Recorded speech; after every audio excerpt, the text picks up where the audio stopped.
নমস্কাৰ afternoon express ষ্টুডিঅ'ত মই ৰশ্মিতা গোস্বামী এতিয়া বিতং খবৰ উত্তৰ প্ৰদেশৰ চতুৰ্থ পৰ্যায়ৰ ভোটগ্ৰহণ আজি আৰম্ভ হৈছে 9 জিলাত 59খন আসনৰ বাবে হৈছে ভোটগ্ৰহণ 7 বজাৰ পৰা আজি আৰম্ভ হৈছে ভোটগ্ৰহণ বিয়লি 6 বজাত অন্ত পৰিব ভোটগ্ৰহণ এবাৰ নিৰ্বাচনত 624 জনকৈ প্ৰাৰ্থীৰ ভাগ্যৰ নিৰ্ণয় হ'ব লক্ষ্ণৌত বিএছপি চিফ মায়াৱতীৰ ভোটদান ইতিমধ্যে কটকটীয়া নিৰাপত্তা বেষ্টনীৰ মাজত আৰম্ভ হৈছে ভোটগ্ৰহণ প্ৰক্ৰিয়া আজি ৰায়বেৰেলী পিলভিট লখিমপুৰ খিৰি সীতাপুৰ হৰদৈ লক্ষ্ণৌ উন্নাৱ ফতেহপুৰ আৰু বাট্ৰাত হৈছে ভোটগ্ৰহণ নিৰ্বাচনৰ শেহতীয়া পৰিৱেশ জনাব ইতিমধ্যে নেটৱৰ্ক কিটিঙৰ সাংবাদিকে আমাক দেখুৱাই আছে পোনপটীয়া সম্প্ৰচাৰ আৰু এই মুহূৰ্তত আমি পোনপটীয়াকৈ সংযুক্ত হৈছোঁ हर्षित हार्डर होते हर्षित आपसे जानना चाहते हैं आप कैसा मतदान चल रहा है उत्तर प्रदेश में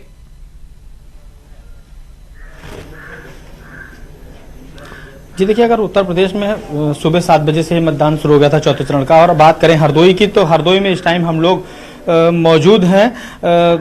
ये टनियामा का जो गोपामो विधानसभा का केंद्र है, मतदान केंद्र है। यहाँ पे भी आप पीछे देख सकते हैं लंबी लाइन लगी हुई है वोटरों की। और आपको बता दें हरदोई जिले में 29,14,144 वोटर है जो आज 85 दलीय और निर्दलीय मतदाताओं जो प्रत्याशी हैं उनके भाग्य का फैसला ईवीएम में कैद कर देगा। आपको बता दें कि 8 विधानसभा की सीटों में जिसमें 7 विधानसभाएं पिछली बार भारतीय जनता पार्टी ने जीती थी और एक समाजवादी पार्टी ने सीट जीती थी, क्योंकि ये समाजवादी पार्टी से नरेश अग्रवाल के बेटे नितिन अग्रवाल मैदान में थे तो वो सीट वो बचाने में कामयाब हो गए थे। और हरदोई की यही सीट एक वीआईपी मानी जा रही है, क्योंकि नरेश अग्रवाल के जो बेटे हैं नितिन अग्रवाल वो आपकी बीजेपी से मैदान में हैं।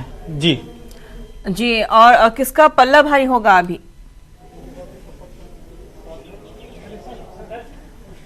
देखिए, बीजेपी का पलड़ा अब क्षेत्र के लोगों से बात की है तो बीजेपी और समाजवादी पार्टी में अच्छी टक्कर है और हमारे साथ कुछ लोग भी हैं, इनसे बात करने की कोशिश करते हैं। किन मुद्दों पे आपकी वोट करेंगे आप? क्या मुद्दे हैं, क्षेत्रीय मुद्दे आपके?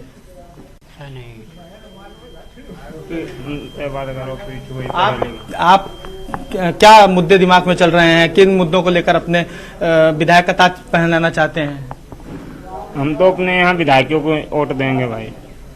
हमें समस्या और कोई नहीं, खाली जानवरों की समस्या है, बाकी हमें कोई समस्या नहीं। आने वाले विधायक से और क्या अपेक्षाएं हैं आपकी? अब इतना हमें पता नहीं, पढ़े लिखे हैं नहीं, और पढ़े लिखे से बात करें। आप युवा हैं, पहली बार वोट डाल रहे हैं? नहीं डाल चुके हैं। क्या मुद्दे हैं आपके? हमारे मुद्दे ये हैं कि जो गोरू हैं इनका प्रबंध किया जाए और बाकी तो व्यवस्था सब ठीक ठाक है, उसे कोई वो नहीं है। देखिए, यहाँ पे जो सबसे बड़े मुद्दे हैं वो जानवर ही हैं, छुट्टा जानवर हैं, वो सबसे बड़े मुद्दा है। तो अभी 2-3 दिन पहले पीएम ने भी रैली में बोला था और मुख्यमंत्री जी ने भी योगी आदित्यनाथ ने इस बात का जिक्र रैली में किया था। जी आशीष, शुक्रिया आपका। और এনেদৰে এতিয়া চতুৰ্থ পৰ্যায়ৰ ভোটগ্ৰহণ পুৱাৰ পৰা আৰম্ভ হোৱা পৰিলক্ষিত হৈছে আৰু ইতিমধ্যে ভোটাধিকাৰ সাব্যস্ত কৰিবলৈ এনেদৰে শাৰী পাতিছে বিভিন্নজনে আৰু ইতিমধ্যে জনাইছোঁ যে লক্ষ্ণৌত বিএছপি চিফ মায়াৱতীয়ে ভোটদান আজি সাব্যস্ত কৰিছে আৰু আমি ইতিমধ্যে জনাই আছোঁ শেহতীয়া খবৰ আৰু আন এক প্ৰতিবেদন আগবঢ়াব উত্তৰ প্ৰদেশৰ প্ৰাচী শৰ্মাই। আমাৰ নেটৱৰ্ক 18ৰ সাংবাদিক প্ৰাচী শৰ্মাৰ আন এক ৰিপৰ্ট আমি আগবঢ়াই লৈছোঁ।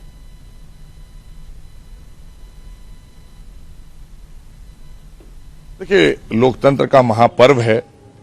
हम सब पूरे देशवासियों, खासकर उत्तर प्रदेश की 24 करोड़ जनता देश को एक भारत श्रेष्ठ भारत की तरफ बढ़ाने के लिए, लोकतंत्र को मजबूत करने के लिए हम वोट डालने जाते हैं। इससे हमारा लोकतंत्र मजबूत होता है।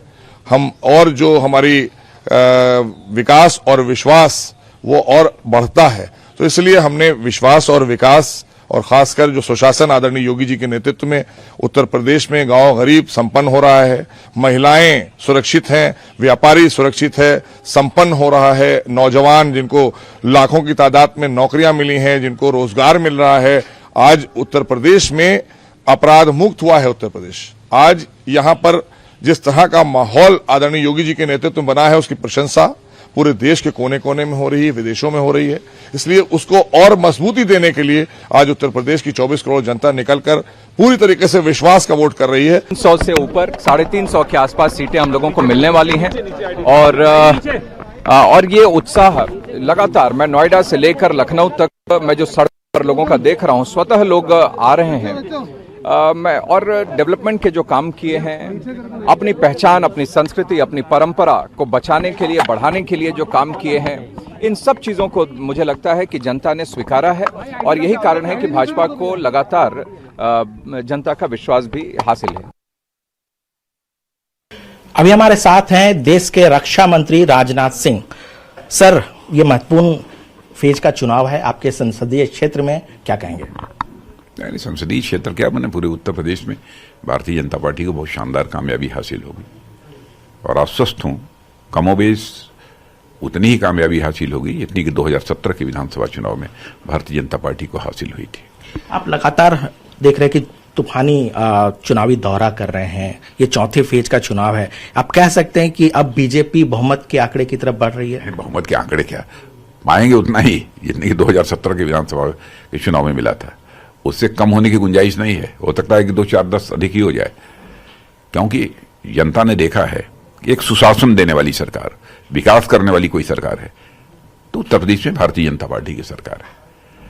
और केवल उत्तर प्रदेश ही नहीं, देश में गुड गवर्नेंस और साथ ही साथ डेवलपमेंट के मामले में यदि कोई अव्वल पार्टी है तो भारतीय जनता पार्टी है।